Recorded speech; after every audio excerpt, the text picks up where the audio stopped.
Tourist family மூவிக்கான அடுத்த single இப்போ release ஆகிட்டு. கிச்சா சுதீப்போட பெல்லா ரங்கா பாஷா மூவிக்கான ஷூட்டிங் இப்போ ஸ்டார்ட் ஆயிடுச்சு. அனுப் பந்தாரி டைரக்ஷன் பண்றாரு. இது ஒரு சயின்ஸ் ஃபிக்ஷன் மூவி. இட்லிகட்டை மூவிக்கான ஃபைனல் ஷெட்யூல் இப்போ பேங்காக்ல ஸ்டார்ட் ஆயிடுச்சு. சத்யராஜ், பார்த்திபன், அருண் விஜய் இந்த ஷெட்யூல்ல இருக்காங்க. இதோட மூவிக்கான ஃபுல் ஷூட்டிங் முடியுது. தக்லீஃபோட ஃபர்ஸ்ட் சிங்கிள் நாளைக்கு வரப்போகுது. இது அஃபிஷியலா இப்போ அனௌன்ஸ் பண்ணிட்டாங்க. ரெட்ரோ படத்துக்கான ஆடியோ லான்ச் நாளைக்கு ஈவினிங் 5 மணிக்கு நடக்க போகுது, நேரு இண்டோர் ஸ்டேடியம்ல. இதையும் ஒரு போஸ்டர் விட்டு மென்ஷன் பண்ணிருக்காங்க.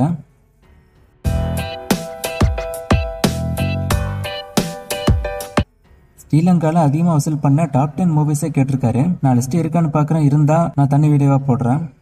லெஜண்ட் சரவணன் நிறைய டைரக்டர் கிட்ட ஸ்டோரி கேட்டாரு. ஃபைனலா கமிட் ஆனது தான் துரை செந்தில்குமார். மூவிக்கான ஷூட்டிங் இப்போ போய்கிட்டு இருக்கு.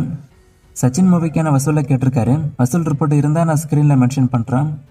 ஆலப்புழா ஜிம்கானா தமிழ்ல வருமானு கேட்டிருக்காரு. ஓடிடியில் வரும்போது ஆட் ஆக வாய்ப்பு இருக்கு. நான் ஆட் ஆச்சு நான் சொல்றேன். குட் பை டக்லி மூவிக்கு பார்ட் 2 வருமானு கேட்டிருக்காரு. அதுக்கு இப்போதைக்கு வாய்ப்பு இல்லை. சிறுத்தை சிவா இப்ப என்ன பண்றாருன்னு கேட்டிருக்காரு. அடுத்த மூவிக்கான ஒர்க்ல இருக்காரு. கார்த்தியை வச்சு அவரு அடுத்த ஒரு படம் ஒண்ணு பண்ண போறாரு. அனௌன்ஸ்மெண்ட் சீக்கிரமே வரும்.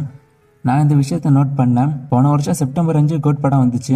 இந்த வருஷம் மதராசி படம் வருது. ஆனா இதெல்லாம் பெரிய அப்டேட் இல்ல, அதனால நான் சொல்லல. விமலுக்கு லாஸ்டா வந்த சீரிஸ் ஓம்காலி ஜெய்காலி, இது அந்த அளவுக்கு பெரிய ஹிட் இல்ல, ஆவரேஜான ரெஸ்பான்ஸ் தான். இன்னும் நிறைய மூவிஸ்க்கான அப்டேட் கேட்டிருக்கீங்க. இந்த மூவிஸ்க்கான அப்டேட் எல்லாம் நான் அடுத்தடுத்த வீடியோஸ்ல கொடுக்குறேன்.